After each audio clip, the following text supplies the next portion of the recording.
le marché des alternatives aux produits animaux. Un podcast du LIT Ouest-RL.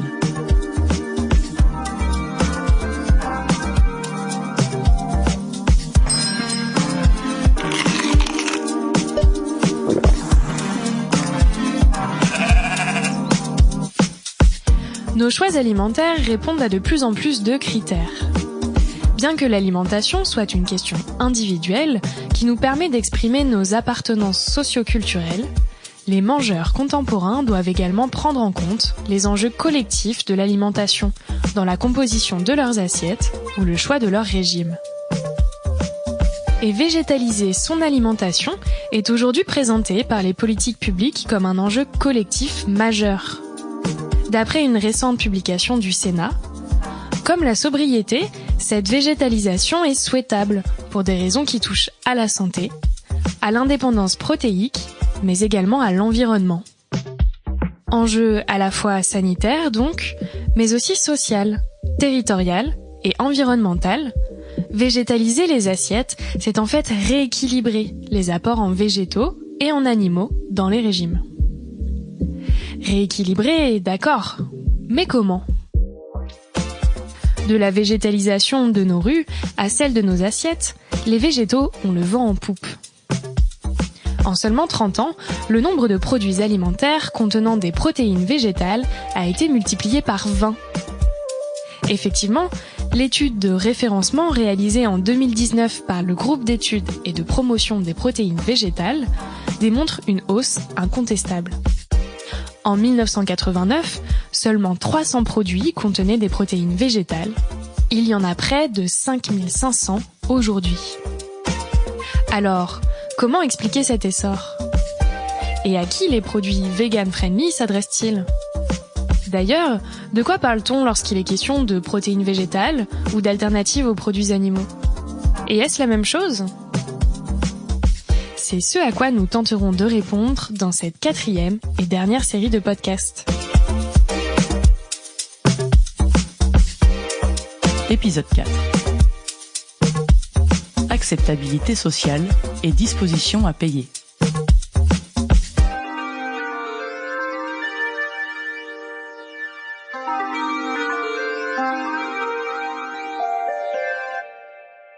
On ne sait que choisir. C'est vrai qu'il y a l'embarras du choix. Si vous vous souvenez, dans notre 3e série de podcasts, il était question des différents facteurs qui influencent le choix des consommateurs. Certains de ces facteurs sont d'ordre psychologique, comme les attitudes et les attentes des consommateurs. D'autres sont liés au produit en lui-même, ses qualités nutritionnelles ou organoleptiques. D'autres encore sont culturels et sociaux, comme le niveau de familiarité avec un produit ou l'environnement social du mangeur. C'est par exemple ce qui pose question pour le cas des insectes. Enfin, des facteurs externes aux produits peuvent également guider le choix des consommateurs. Le prix ou son empreinte carbone, son impact sur le bien-être animal, etc.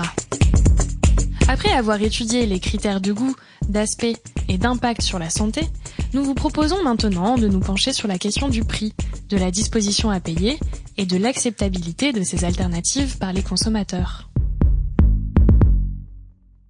Dans le premier épisode, nous avions vu que le lait végétal était dans les mêmes prix que le lait animal, ce qui était un des facteurs qui contribuait à son succès. Mais d'après le Kantar World Panel de 2022, un quart des Français sont freinés par le prix des substituts aux produits animaux. En effet, le fait qu'ils coûtent à peu près le même prix que la viande diminue leur attrait. Pas envie. En Europe et aux États-Unis, il a été démontré que la connexion affective avec les produits animaux, et en particulier avec les produits carnés, jouait pour beaucoup sur la disposition à payer des consommateurs. Une étude menée en 2015 au Portugal a par exemple conclu que l'attachement fort des consommateurs portugais à la viande faisait chuter leur disposition à payer pour leurs copies végétales. Inversement, moins les consommateurs sont attachés à la viande, plus ils seront prêts à payer cher pour leurs analogues végétaux. Cet attachement à la viande est socialement et culturellement construit. De la viande et de la viande, cuite dans sa graisse. Oh. Il cristallise également un ensemble d'enjeux qui dépassent largement le cadre de la consommation. Aux États-Unis, par exemple, la viande végétale a touché une corde sensible dans la guerre culturelle entre les républicains conservateurs et les démocrates.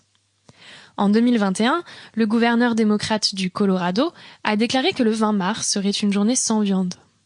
En réaction, le gouverneur du Nebraska, l'État voisin, a annoncé que le 20 mars serait une journée avec viande obligatoire au menu. La presse américaine parle même de guerre culturelle carnivore. I'm Jim Pillen.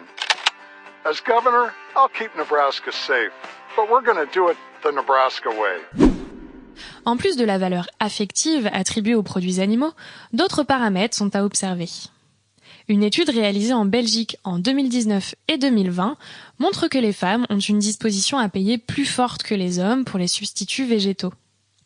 D'autres facteurs entrent en jeu comme le régime alimentaire, les végétariens ont une disposition à payer plus élevée, et l'âge, la disposition à payer est plus élevée chez les jeunes consommateurs. S'il faut payer, je paye, il n'y a pas de problème. À bien y regarder, on remarque que le profil sociologique des personnes les plus disposées à payer correspond à celui des personnes qui consomment le plus de substituts aux produits animaux. Cela montre que le taux de familiarité est important et joue sur la disposition à payer des consommateurs. En fait, ce taux de familiarité est également construit culturellement et socialement. Tout simplement, nous serons plus disposés à acheter et à consommer de la tête de veau si c'est un mets que nos parents nous cuisinaient quand nous étions petits. Et une tête de veau. Oh, non, une pièce de charolais plutôt. Une pièce de charolais d'abord et puis une tête de veau après. Voilà. Enfin, les recherches menées par Stéphane Marette, chercheur INRAE, ont montré que lorsque les informations sur la santé et l'environnement sont présentes sur les emballages des analogues végétaux, cela entraîne une disposition à payer plus élevée. C'est d'autant plus le cas lorsqu'il s'agit d'informations sur la provenance du produit et le fait que ce soit un produit local. Ah ça, il n'est pas plus local.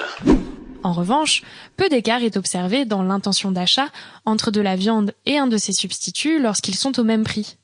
Mais l'écart se creuse lorsqu'il s'agit de payer plus cher le produit végétal.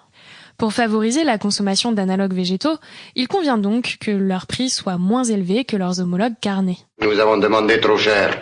Tu crois? Oui. D'après des chercheurs suédois, une baisse de 65% des prix des analogues végétaux permettrait de doubler leur part de marché.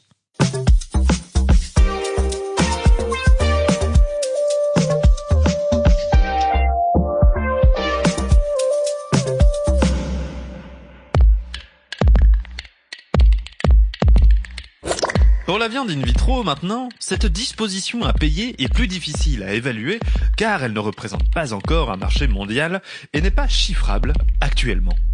Pour autant, ses promoteurs, majoritairement privés, estiment qu'elle représentera 35% des parts de marché de la viande d'ici 2040.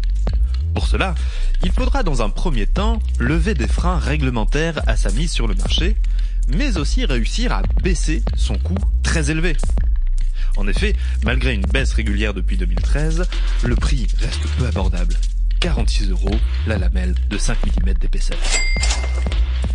En plus de rassurer les consommateurs sur ses qualités tant nutritionnelles qu'organoleptiques, il faudra donc aussi faire accepter son prix. Pour espérer faire doubler les parts de marché, il faudrait une baisse de 95% de son prix actuel. Mais il faudrait également travailler sur l'acceptabilité de cette innovation technologique par les consommateurs. Bien que les intentions d'achat de la viande in vitro soient assez élevées en Chine ou en Inde, elles chutent de moitié aux États-Unis, où seulement 3 Américains sur 10 seraient prêts à en acheter. Une autre étude mondiale menée en 2015 par l'équipe du chercheur français Jean-François Hoquette révèle un fort scepticisme des consommateurs. Seulement 20% des enquêtés se déclaraient prêts à consommer régulièrement de la viande in vitro et la moitié se déclarait contre et préférait réduire leur consommation de viande. Les 30% restants étaient indécis, pour beaucoup prêts à goûter une fois, mais pas à en manger régulièrement. En fonction des études et des pays dans lesquels elles sont menées, les dispositions à payer, les profils sociologiques des consommateurs prêts à manger de la viande cellulaire et leur motivation varient. Ce qui reste sûr, c'est que le rapport à la science et à la technologie des consommateurs, mais aussi leur rapport à la nature, influe grandement. Moins le consommateur aura confiance en la science et la biotechnologie, moins il sera enclin à acheter de la viande in vitro.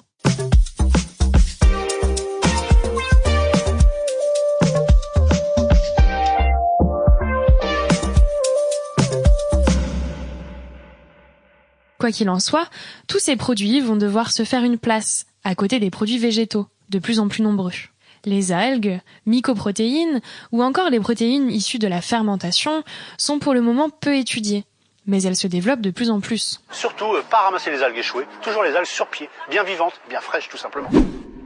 Demain, il est probable que l'arbitrage des consommateurs se centre plutôt sur le type de protéines qu'entre les protéines carnées et leurs substituts.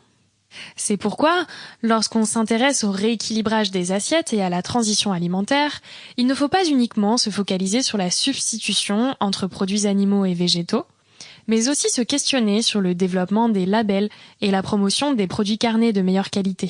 Vous l'aurez donc compris, végétaliser son alimentation, ce n'est pas la même chose que de substituer les produits animaux dans son régime. Et pour Vincent Dedé, notre invité expert, ça sera quoi l'assiette de demain ? Pour ce qui est du repas et de l'assiette de demain, j'ai pas beaucoup d'idées parce que j'ai pas de boule de cristal non plus, mais il faut tenir compte effectivement du fait que la proportion de flexitariens augmente. Il y a eu une enquête de France Agrimaire il y a 2 ans qui montrait qu'à peu près 1/3 des Français s'estimaient ou ça se déclaraient flexitariens, donc souhaitant réduire leur consommation de protéines animales. Il y a une enquête par sondage qui a été réalisée à l'échelon européen qui montre que la même proportion en Europe de citoyens souhaitent s'engager vers une transition protéique, donc une consommation plus limitée de protéines animales et plus développée de protéines végétales. Il y a eu aussi un document de la Commission européenne indiquant qu'une perspective souhaitable au plan nutritionnel, ce serait que la proportion de protéines animales, protéines végétales passe de 60-40 telle qu'elle est aujourd'hui à 50-50 pour la santé publique et la nutrition.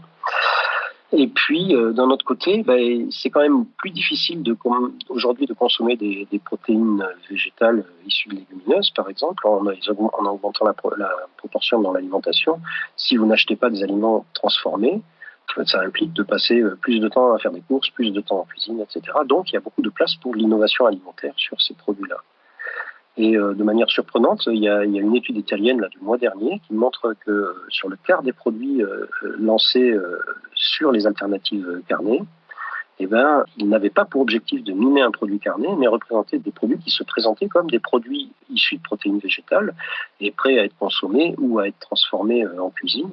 Donc là aussi, il y a une prise de conscience des filières alimentaires d'un besoin de transformation. Et donc, si je ne sais pas ce qu'il y aura dans l'assiette de demain, en tout cas, il est probable qu'il y aura des protéines végétales ou des microprotéines en plus grande proportion. Sous quelle forme, je ne suis pas capable de le dire.